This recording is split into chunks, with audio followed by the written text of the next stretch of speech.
and welcome to my channel The Constant Learners। यहाँ हम पढ़ेंगे CBSE बोर्ड की इंग्लिश और पढ़ाई से रिलेटेड बहुत कुछ। You will find complete explanations of all the CBSE English chapters here, no shortcut studies, and you will find only quality content। So let's start with the first chapter of First Flight, A Letter to God। This is written by G.L. Phoenix।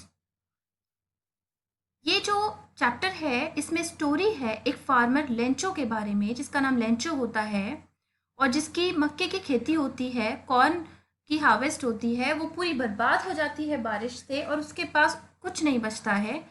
तब उसे कुछ नहीं दिखाई देता है सिवाय ईश्वर के, और क्योंकि वो ईश्वर पे बहुत ही ज़्यादा स्ट्रॉन्ग फेथ रखता है तो वो डिसाइड करता है कि वो गॉड को लेटर लिखेगा। क्या उसे उस लेटर का जवाब मिलता है या क्या होता है उसके साथ, तो देखते हैं हम इस स्टोरी में। स्टार्ट करते हैं एक्सप्लेनेशन।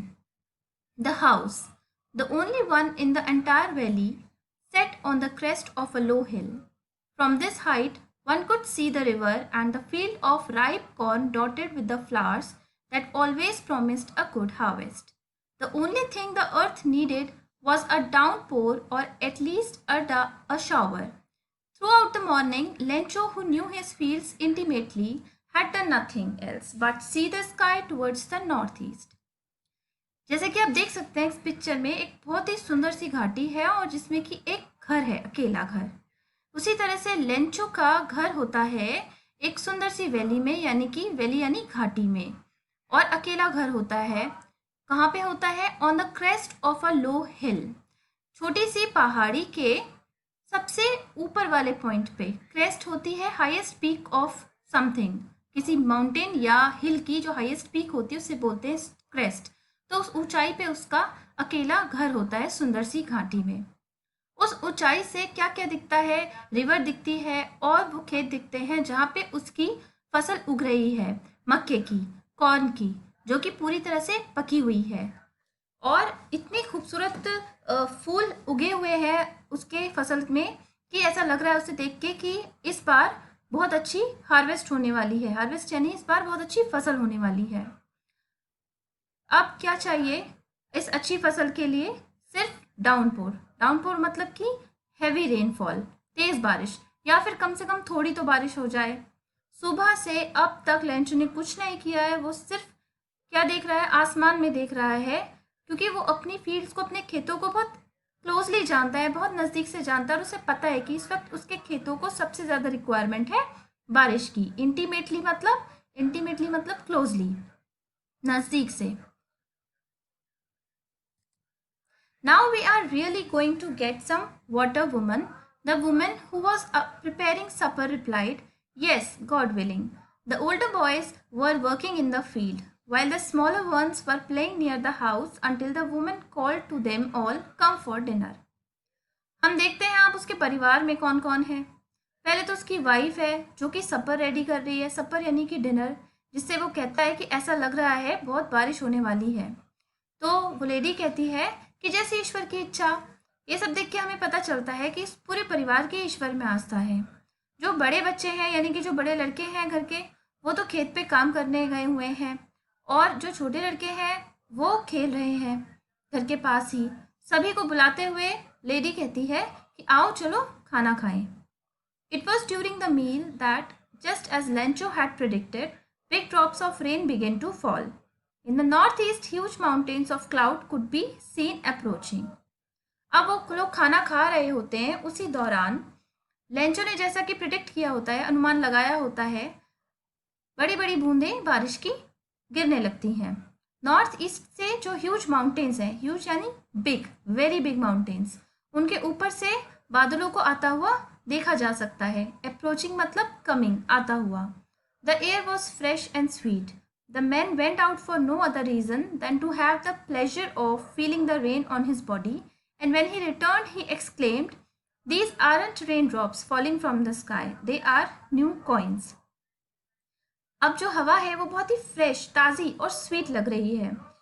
लेंचो घर से बाहर निकलता है किसी और रीज़न की वजह से नहीं, सिर्फ वो एक आनंद लेना चाहता है, प्लेजर लेना चाहता है अपने बॉडी पे बारिश की बूंदों को गिरते हुए महसूस करने का।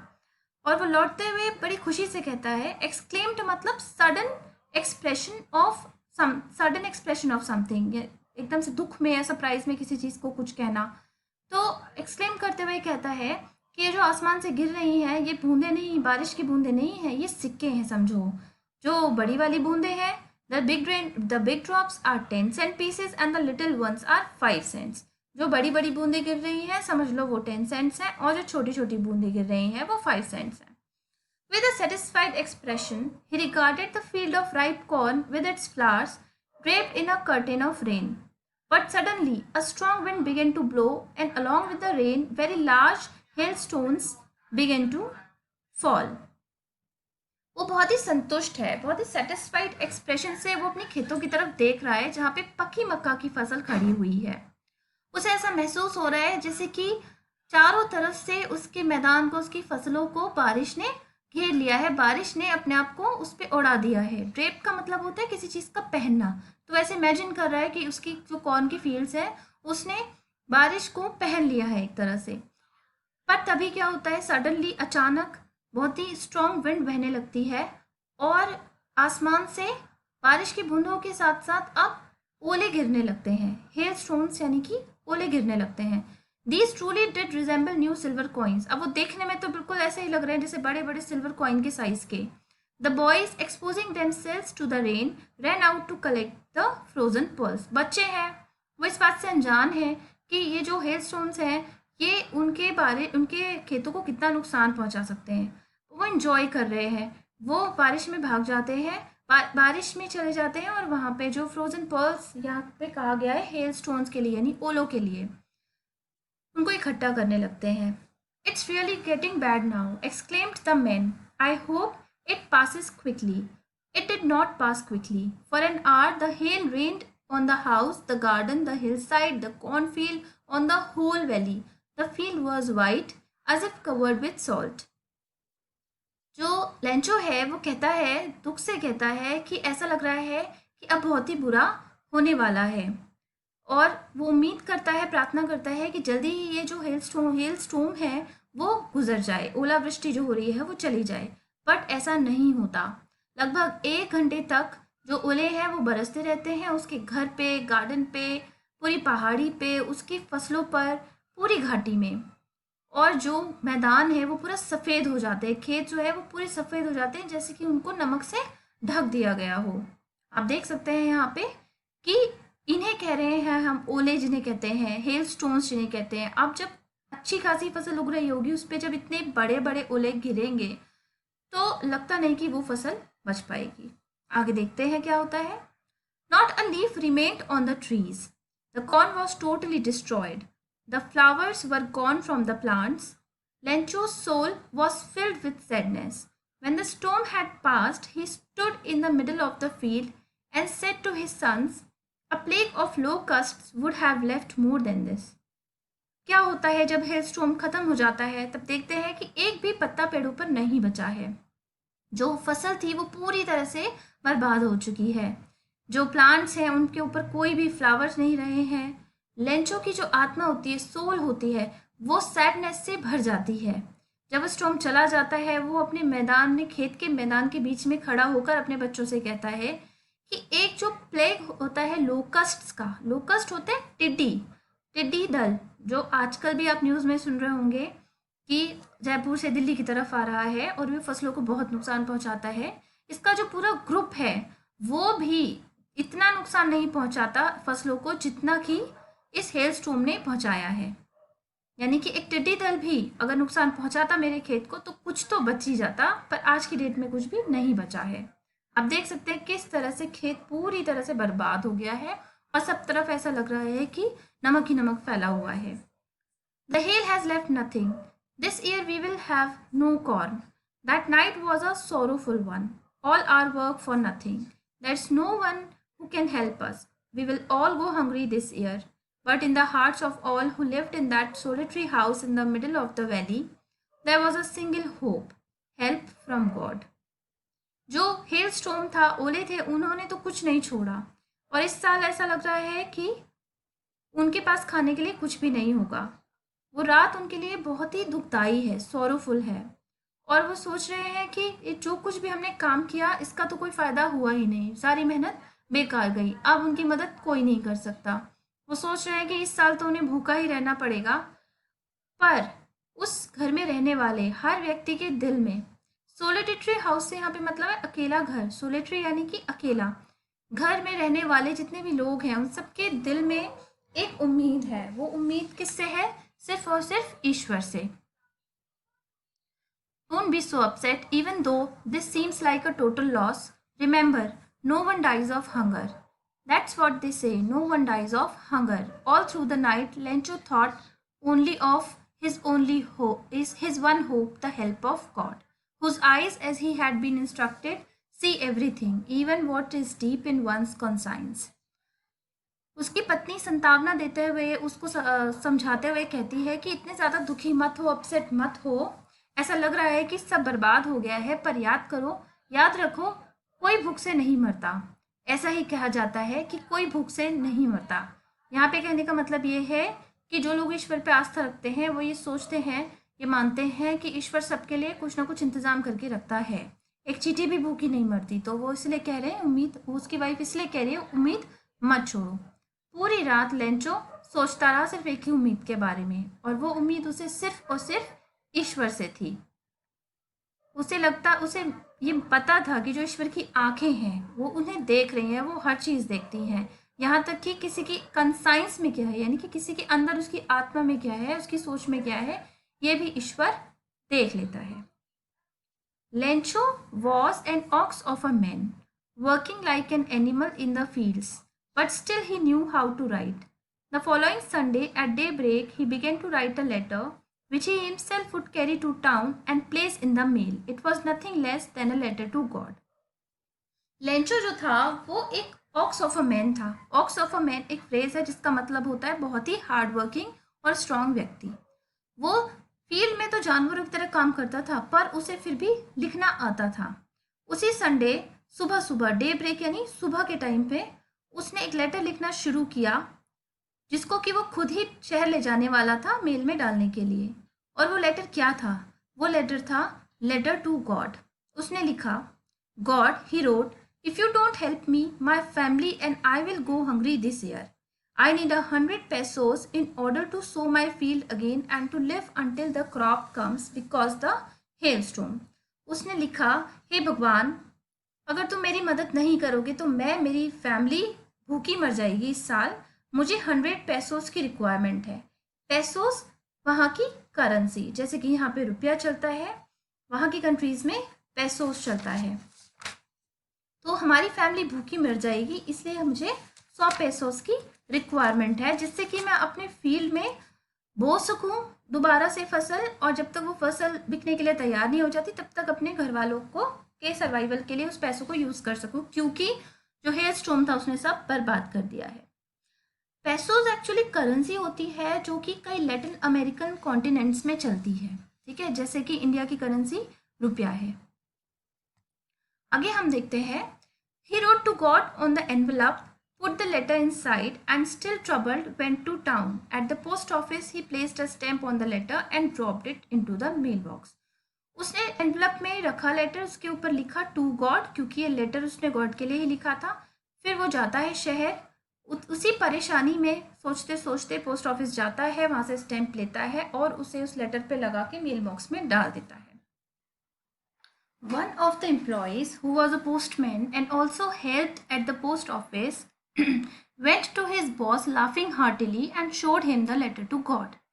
अब एक एम्प्लॉय था जो कि पोस्टमैन था और पोस्ट ऑफिस में भी हेल्प करता था। वो उस लेटर को देखता है, उस लेटर को लेके अपने बॉस के पास जाता है, लाफिंग हार्टिली यानी दिल से हंसते हुए, दिल खोल के हंसते हुए, और उसको वो लेटर दिखाता है। Never in his career as a postman had he known that address. अपने पूरे करियर में उस पोस्टमैन ने ऐसा कोई एड्रेस देखा नहीं था जिस पे लिखा हुआ था the God. The postmaster, a fat amiable fellow, also broke out laughing, but almost immediately he turned serious and tapping the letter on his desk, commented, "What faith! I wish I had the faith of the man who wrote this letter, starting up a correspondence with God. वो जो post master था, अब उसकी description दी गई है, वो कैसा था? वो एक फैट एमिएबल फेलो था। फैट यानी मोटा और एमिएबल यानी फ्रेंडली फेलो व्यक्ति था, एक फ्रेंडली व्यक्ति था। उसकी भी हंसी निकल जाती है। ब्रोकआउट यानी कि वो भी वो शुरू हो जाता है, ठीक है, स्टार्ट हो जाती है कोई चीज़, तो उसे कहते हैं ब्रोकआउट। ये एक फ्रेज है, तो वो भी हंसना शुरू कर देता है। पर इमिडिएटली वो सीरियस हो जाता है और उस लेटर को डेस्क पे रखते हुए बोलता है कि क्या विश्वास है इस व्यक्ति का, काश ऐसा विश्वास मेरे अंदर भी होता जितना उस व्यक्ति के अंदर है, कि उसने भगवान के साथ कॉरेस्पॉन्डेंस स्टार्ट कर दी। कॉरेस्पॉन्डेंस यानी कि लेटर के थ्रू कम्युनिकेशन करने को कॉरेस्पॉन्डेंस बोलते हैं। So in order not to shake the writer's faith in God, the postmaster came up with an idea. Answer the letter. But when he opened it, it was evident that to answer it, he needed something more than goodwill, ink and paper. तो उसने सोचा कि वो जो लिखने वाला है, जो व्यक्ति जिसने भगवान को लेटर लिखा है, उसका जो विश्वास है भगवान में, उसे हिलने नहीं देगा, उसे टूटने नहीं देगा। तो उस पोस्टमास्टर ने सोचा कि वो इस लेटर का आंसर देगा। पर जब उसने उस लेटर को खोला तो ये एविडेंट था। एविडेंट यानी कि ये बहुत क्लियर था कि उस लेटर का आंसर देने के लिए सिर्फ लेटर लिखने से काम नहीं चलेगा, सिर्फ एक अच्छी इंटेंशन, गुडविल यानी अच्छा इंटेंशन, इंक और पेपर से काम नहीं चलेगा। ऑब्वियसली नहीं चलेगा, क्योंकि उसने 100 पैसों की डिमांड की थी। तो अगर किसी को भी लेटर का जवाब देना है तो उससे उन पैसों का भी अरेंजमेंट करना होगा। आगे हम देखते हैं कि किस तरह से उस लेटर का जवाब दिया जाता है। But he stuck to his resolution. He asked for money from his employees. He himself give part of his salary, and several friends of his were obliged to give something for an act of charity. पर क्या था, उसने जो resolution लिया था, जो उसने निश्चित किया था, जो उसने तय किया था, वो उस चीज़ पे टिका हुआ था। उसने क्या किया, अपने एम्प्लॉयज़ से पैसे लिए, अपनी सैलरी का कुछ पार्ट कंट्रीब्यूट किया, अपने दोस्तों से पैसे लिए और सबने वो कंट्रीब्यूशन दिया, क्योंकि उन्हें सबको लग रहा था कि that is an act of charity, यानी कि एक पुण्य काम कर रहे हैं वो लोग। It was impossible for him to gather together the 100 pesos, so he was able to send the farmer only a little more than half. He put the money in an envelope addressed to Lencho, and with it a letter containing only a single word as a signature, God. अब इतनी कोशिश करने के बाद भी उसके लिए impossible था कि वो 100 pesos इकट्ठे कर सके। तो उसने जितने इकट्ठे किए वो आधे से कुछ ज़्यादा ही थे। तो 100 का आधा अगर 50 हुआ तो मान लो 75 के आसपास थे। उसने उस सारे पैसे को एनवलप में लिखा, उस पर लेंचो का एड्रेस लिखा और फिर उसके नीचे सिग्नेचर कर दिए गॉड के नाम से, क्योंकि वो चाहता था लेंचो यही समझे कि ये लेटर गॉड की तरफ से आया है। The following Sunday Lencho came a bit earlier than usual to ask if there was a letter for him. It was the postman himself who handed the letter to him, while the postmaster, experiencing the contentment of a man who has performed a good deed, looked on from his office. अब आने वाले Sunday Lencho थोड़ा जल्दी आ गया, क्योंकि उसे पूरी उम्मीद थी कि उसके लिए एक लेटर होगा। जो वहाँ पे पोस्टमैन था उसने खुद उसे उस लेटर को हैंड ओवर किया। वहाँ पे जो पोस्ट मास्टर था वो देख रहा था और उसे अनुभव हो रहा था, एक्सपीरियंस कर रहा था वो बहुत ज़्यादा कंटेंटमेंट यानी सेटिस्फैक्शन। जब आप कुछ अच्छा काम करते हैं तो आपको एक संतोष महसूस होता है।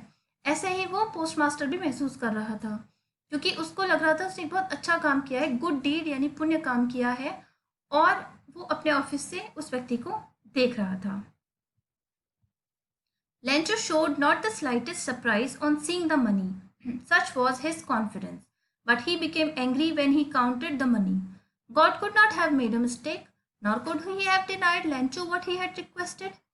Lencho ने बिल्कुल भी स्लाइटेस्ट यानी हल्का सा भी सरप्राइज नहीं शो किया पैसे देखने पर, क्योंकि उसको कॉन्फिडेंस था कि भाई उसने लेटर लिखा है तो जवाब तो आना ही है। पर हाँ, वो लेटर में जो पैसे थे उन्हें गिनने के बाद गुस्सा ज़रूर हो गया, क्योंकि उसे लगा भगवान तो मिस्टेक कर नहीं सकते और ना ही वो मना कर सकते हैं। डिनाइड यानी रिजेक्ट करना, ना ही वो मना कर सकते हैं जो भी लेंचो ने उनसे मांगा है।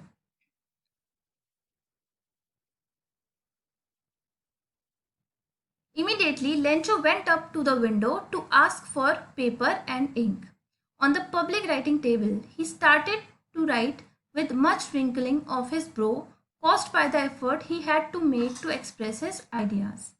When he finished, he went to the window to buy a stamp which he licked and then affixed to the envelope with a blow of fist. तो अब जब उसने ऐसे सोचा कि भाई भगवान तो गलती कर नहीं सकते हैं, तो इमीडिएटली उसने क्या किया, वो पेपर और इंक लेने गया विंडो पर और उसने पब्लिक राइटिंग टेबल पे एक लेटर लिखना स्टार्ट किया। और उसकी जो भौहें थी वो सिकड़ी हुई थी, रिंकलिंग यानी सिकड़ी हुई थी, क्योंकि वो बहुत सोच के, बहुत विचारों में खो के वो लेटर को लिख रहा था। जब उसने ख़त्म किया अपना लेटर, तो उसने विंडो से एक स्टैम्प खरीदी, टिकट खरीदा, उसको लिख किया, उसको चिपकाया और फिर वो ब्लॉक एनवलप को अपने हाथ से बंद कर दिया। The moment the letter fell into the mailbox, the postmaster went to open it. अब जैसे ही वो लेटर मेल बॉक्स में गिरा, पोस्टमास्टर फटाफट उसको खोलने के लिए गया, क्योंकि वो बहुत एक्साइटेड था। वो क्या सोच रहा होगा, यही सोच रहा होगा कि लेंचो ने अपना ग्रेटिट्यूड शो किया है, थैंकफुल है वो गॉड को, और वो बहुत खुश है कि उसका विश्वास सच्चा निकला। तो देखते हैं आखिर उस लेटर में लिखा क्या था। It said, God of the money that I asked for, only 70 pesos reached me. Send me the rest since I need it very much. But don't send it to me through the mail because the post office employees are a bunch of crooks. Lencho. Postmaster की उम्मीद के बिल्कुल opposite उस letter में ये लिखा था कि हे भगवान, आपने मुझे जो पैसे भेजे वो मुझे मिल गए हैं, सिर्फ 100 में से सिर्फ 70 पैसोज मिले हैं। बाकी के पैसे आप मुझे भेज दीजिए, मुझे उनकी बहुत ज़रूरत है, पर वो पैसे आप पोस्ट ऑफिस यानी मेल के द्वारा मत भेजिएगा, क्योंकि यहाँ जो पोस्ट ऑफिस के एम्प्लॉयज़ हैं, they are a bunch of crooks. Bunch of crooks मतलब वो चोर हैं, डिसऑनेस्ट हैं, और नीचे उसका नाम लिखा था लेंचो। तो इस तरह से हम देखते हैं कि जो लेंचो फार्मर था, उसका भगवान पे बहुत ही ज़्यादा विश्वास था, लेकिन उसका इंसानियत पे बिल्कुल विश्वास नहीं था। अगर आपको ये एक्सप्लेनेशन यूज़फुल लगा तो इस वीडियो को लाइक करें, मेरे चैनल को सब्सक्राइब करें और इसे अपने फ्रेंड्स के साथ शेयर करें। Thank you. Please like, subscribe and share my channel.